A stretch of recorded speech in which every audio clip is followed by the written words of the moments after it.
இந்த பக்கம் பேச தெரியாமல் இல்லை. வெற்றி தலைவரின் கடைக்கன் பார்வைக்காக கட்டுப்பட்டு ஒழுக்கத்தோடு, இதுவரை ஒழுக்கத்தோடு இருக்கிறோம், இனிமேலும் ஒழுக்கத்தோடு இருப்போம். அதே சபை ஒழுக்கத்தையும் ஒத்துழைப்பையும் அனைத்து கட்சி தோழர்களிடம் நான் விரும்பி உங்கள் மூலமாக கேட்டுக்கொள்கிறேன். போதைப் பொருள் தடுப்பதற்கான போதைப் பொருள் தடுப்பு படை ஒன்றை தொடங்குவோம் என்று சொன்னார்கள். இன்றைக்கு வரைக்கும் அது எனக்கு தொடங்கினதாக தெரியவில்லை. மூன்றாவது சிங்கப்பெண் சிறப்பு அதிரடிப்படை என்று ஒரு திட்டத்தை அறிவித்தார்கள். அதை இன்றைக்கு தொடங்கி வைத்திருக்கின்றார்கள் மாண்புமிகு முதலமைச்சர் அவர்கள். பள்ளிக்கல்வித்துறை அமைச்சர் மாண்புமிகு பேரவைத் தலைவர் அவர்களே, போகிற போக்கில் பொத்தாம் பொதுவாக சில வார்த்தைகளை அண்ணன் சொல்லிவிட்டார். போதைப் பொருள் தடுப்பு நடவடிக்கை குறித்து அண்ணன் கேட்டார். அவருக்கான பதிலாக ஜூன் மாதம் 3ஆம் தேதி தொடங்கி 16ஆம் தேதிக்குள் 473 போதைப் பொருள் தொடர்பான வழக்குகள் பதிவு செய்யப்பட்டு 672 போதைப் பொருள் ரவுடிகள் கைது செய்யப்பட்டு, நான் இங்கு பேசிக் கொண்டிருக்கிற இதே வேளையிலே தமிழ்நாடு முழுக்க திக்கெட்டும் திசையிட்டும் 38 மாவட்டங்களில் கைப்பற்றப்பட்ட சுமார் 10,56,00,000க்கும் அதிகமான போதைப் பொருட்களை எல்லாம் கொட்டி அழித்து எரித்து போதை சாம்ராஜ்யம் மாண்புமிகு முதல்வரின் ஆட்சியில் வேரோடும் வேரடி மண்ணோடும் ஒழிக்கப்பட்டுக் கொண்டிருக்கிறது. அது மட்டுமல்ல, குடிபோதையில் வாகனம் ஓட்டுவதற்கு எதிராக சிறப்பாக காவல்துறை செயல்பட்டு 16,031 பேர் குடிபோதையில் வாகனம் ஓட்டியது தொடர்பான வழக்குகள் பதிவு செய்யப்பட்டிருக்கிறது.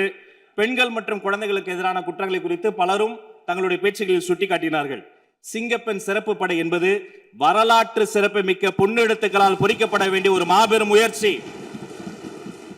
இந்த சிங்கப்பெண் சிறப்பு படை திட்டத்தினுடைய முதல் கட்டம் phase 1 இப்பொழுது தொடங்கப்பட்டிருக்கிறது. பின்பு phase 2, phase 3 என்று அடுத்தடுத்த கட்டங்கள் வரும்.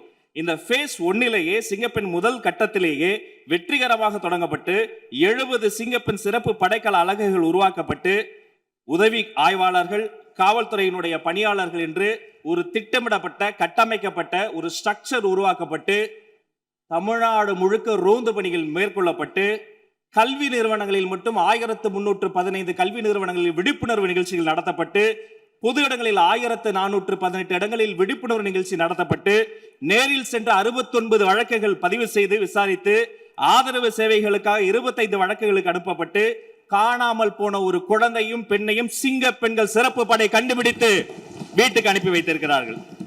அது மட்டுமல்ல, கடந்த 15-20 நாட்களுக்குள்ளாக சற்றொப்ப 1328 நினைவு சரியாக இருக்குமானால் அந்த குற்றவாளிகளாம் அடையாளம் காணப்பட்டு உடனடியாக கைது செய்யப்பட்டு பிணையில் ஜாமீனில் வெளிவர முடியாத பிடியாணை பிறப்பிக்கப்பட்டு சற்றொப்ப 2500 சொச்சம் அந்த சீரியல் அஃபெண்டர்ஸ், அதாவது 18 குற்றவாளிகளை எல்லாம் உடனடியாக பிடித்து கிட்டத்தட்ட 4000க்கும் அதிகமான சமூக விரோதிகளை சிறைச்சாலையில் தள்ளி இருக்கிறது தமிழ்நாடு காவல்துறை என்பதை இதன் மூலமாக தெரிவித்துக் கொள்கிறேன். பொதுவாக மாண்புமிகு சட்டப்பேரவை உறுப்பினர்கள் பேசுகிற போது கூட ஒரு உறுப்பினர் சொன்னார், சட்டம் ஒழுங்கு எப்படி இருக்கிறது, பெண்களுக்கு எதிரான குற்றங்கள் அதிகரித்திருக்கிறது. மாண்புமிகு முதல்வர் நிதி ஆயோக் கூட்டத்தில் பேசிய பொழுது தமிழ்நாட்டு பெருமளை எல்லாம் சொன்னார், அதற்கெல்லாம் நாங்கள் தான் காரணம். ஆம், சரியாக சொன்னீர்கள். இந்த தமிழ்நாட்டில் சீரழிந்திருக்கிற போதை பழக்கத்திற்கும் சட்ட ஒழுங்கு பிரச்சனைகளுக்கும் இதற்கு முன்னால் ஆண்டவர்களும் ஒரு காரணம் என ஒப்புதல் வாக்குமூலத்தை கொடுத்திருக்கிறது என்பதையும் சுட்டிக்காட்டி மீண்டும் சொல்கிறேன், சரித்திர சிறப்பு வாய்ந்த சிங்க பெண்கள் சிறப்பு படை சிறகடித்து பறக்கிறார்கள். பொறுத்திருந்து பாருங்கள், வெயிட் அண்ட் வாட்ச். தமிழ்நாட்டினுடைய சட்டம் ஒழுங்கு இந்தியாவிலே சிறந்த மாநிலமாக இந்த சிறப்பு படை மாற்றி காட்டும் என்று உங்கள் மூலமாக தெரியப்படுகிறது. மாண்புமிகு உறுப்பினர் சாசி சிவசங்கர் அவர்கள்.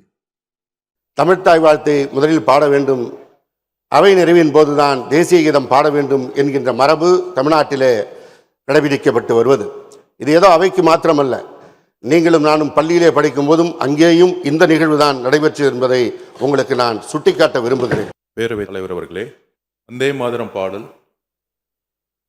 இதற்கு முன்பு முதலமைச்சராக இருந்த திராவிட முன்னேற்றக் கழகத்தின் தலைவரும் ஐயா மு.க. ஸ்டாலின் அவர்கள் இருந்தபொழுது உயர்நீதிமன்றத்தில் பதவியேற்பு விழாவில் ரீசண்டாக வந்த சர்க்குலர், ஹோம் மினிஸ்டருடைய சர்க்குலர் படி வந்தே மாதரம் பாடல் முதல் முறையாக பாடப்பட்டது. அப்பொழுது திரு மு.க. ஸ்டாலின் அவர்கள் அதற்கான மரியாதையை எழுந்து கொடுத்தார்கள். இது ரீசண்டாக வந்த பிரச்சனை. அதற்கப்புறம் பதவியேற்பு விழாவில் மாண்புமிகு முதலமைச்சராக பொறுப்பேற்பதற்கு முன்பு கவர்னரிடம் கோரிக்கை கொடுத்தார்கள். அப்பொழுது கவர்னர் ஹோம் மினிஸ்டருடைய சர்க்குலரை தான் நாங்கள் ஒபே பண்ணணும்னு சொன்னார். கிட்டத்தட்ட 5 நிமிடம் அப்பொழுதே தன்னுடைய கோரிக்கை வைத்தார் பதவியேற்பு விழாவுக்கு முன்பே. அதன் பின்பு கவர்னருடைய அலுவலகத்தில் அடுத்த பதவியேற்பு நடக்கும் பொழுதும் நம்மளுடைய கோரிக்கை முதல்வரும் சரி நாங்களும் சரி வைத்தோம். கவர்னருடைய கண்ட்ரோல் இருக்கக்கூடிய அவருடைய அவையில் பதவியேற்கும் பொழுது மாநில அரசால் எந்த விதமான முயற்சிகளை செய்ய முடியல. ஆனால் அரசு நிகழ்ச்சிகளில் எப்பொழுதும் தாய்மொழியாக இருக்கக்கூடிய தமிழ்தாய் வாழ்த்தை பாடினோம். அதே மாதிரி இன்றைக்கு மாண்புமிகு முதலமைச்சர் அவர்கள் முதல் சட்டசபை கூட்டத்தில் பேரவைத் தலைவர் அவர்கள் இங்கு தலைமை இருக்கக்கூடிய அவையில் கவர்னருடைய கோரிக்கைகளை முதலில் வந்தே மாதரம் பாடணும்னு சொல்லும் பொழுதும் சரி, அதில் முதலமைச்சர் உறுதியாக நின்று பேரவைத் தலைவர்களும் உறுதியாக பேசி எங்களுடைய கருத்துக்களை கவர்னரிடம் உறுதியாக கூறி பேரறிஞர் அண்ணா உருவாக்கிய மாநில கொள்கையில் அந்த கொள்கையில் உறுதியாக இருந்து இன்றைக்கு 3-4 வருடங்களாக கவர்னர் முன்பு கவர்னரோட சண்டை போட்டு வெளிநடப்பு பண்றது ஒரு டிப்ளமசி கிடையாது. எந்த கவர்னர் புறக்கணிக்கப்பட்டாரோ அதே கவர்னர் முன்பு தமிழ் தாய் வாழ்த்து பாடப்பட்டது. இதுதான் தமிழ்நாட்டில் புதிய தலைமையின் எங்களுடைய முதலமைச்சருடைய மெசேஜ். நாங்கள் எப்பொழுதும் மாநில கொள்கையில் உறுதியாக இருப்போம். அது கவர்னராக இருந்தாலும் சரி, டெல்லியோட தலைமைகளாக இருந்தாலும் சரி, எங்களுடைய மாநில உரிமையை ஸ்டேட் அட்டானமி சொல்லக்கூடிய அறிஞர் அண்ணாவுடைய கொள்கையில் நாங்கள் எப்பொழுதும் உறுதியாக இருப்போம் என்பதை பதிவு செய்து 4 வருடங்கள் கழித்து முதல் முறையாக அதை நடைமுறைப்படுத்துவது எங்களுடைய மாண்புமிகு முதலமைச்சர் அவர்கள். ஒரு சண்டை போட்டு வெளிநடப்பு பண்றதில்லை. அதே கவர்னரை தமிழ் தாய் வாழ்த்தை முதல்ல பாட வச்சு நிக்க வச்சு மரியாதை கொடுத்து தமிழக மக்களுடைய உரிமையை நிலைநாட்டியது இந்த அவையில்.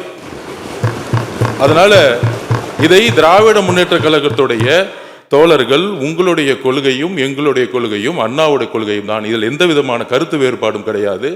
இதில் நம்ம கிட்ட எந்த விதமான வேறுபாடும் கிடையாதுங்களை நம்முடைய சகோதரர்களுடைய சட்டமன்ற உறுப்பினர்கிட்ட பதிவு பண்ணிக்கிறோம். அதில் நாங்கள் எப்பொழுதும் எங்கள் உயிரை விட உறுதியாக நாங்கள் இருப்போங்கிறதை பதிவு பண்ணிக்கிறோம். ஆளுநர் உரையில் குறிப்பிட்டதை போல் இருமொழி கொள்கையை பாதுகாப்பதில் காங்கிரஸ் கட்சி உறுதியாக உள்ளது. எந்த வடிவிலும் தமிழகத்தில் மொழி திணிப்பை ஏற்றுக்கொள்ள முடியாது. இந்தியாவின் பன்முகத்தன்மை மற்றும் கூட்டணி கட்சியின் தத்துவத்துவம் பாதுகாக்கப்பட வேண்டும் என்பதில் இந்த அரசுடன் நாங்கள் உறுதியாக இருக்கிறோம். மாண்புமிகு பேரவைத் தலைவர் அவர்களே, கிராமப்புறங்களில் வாழக்கூடிய ஏழை எளிய குடும்பங்களை சார்ந்த மாணவர்களின் உயர்கல்வி கனவுகளுக்கு தடையாக மாறியுள்ள நீட் தேர்வுக்கு எதிராக தமிழக மக்களின் உணர்வுகளை இந்த ஆளுநர் உரையில் பிரதிபலித்ததை தமிழக அரசு நிலைப்பாட்டையும் காங்கிரஸ் கட்சி முழுமையாக ஆதரிக்கிறது.